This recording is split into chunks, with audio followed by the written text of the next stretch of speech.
Ang hypnosis ay isang psychological state kung saan nagbibigay ng deep relaxation, focus, at pagko-concentrate sa isang bagay, hindi tulad ng karaniwang iniisip. Ang mga individual sa ilalim ng hypnosis ay hindi natutulog. Sila ay nasa isang binagong kalagayan ng kamalayan.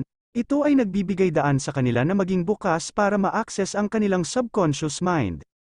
Ang origin ng hypnosis ay pinaniniwalaang nanggaling pa sa ancient civilizations mula sa mga naiwang teksto ng mga Egyptian at Griego. Gayunpaman, ang modernong pagkilala sa hypnosis ay nagsimula noong ika-18 siglo nang ipakilala ni Franz Mesmer, isang Austrian physician, ang konsepto ng animal magnetism. Ito ang naging simula ng scientific exploration sa hypnosis.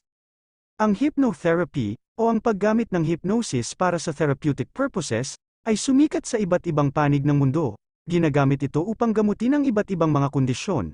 Please subscribe to my YouTube channel for more videos.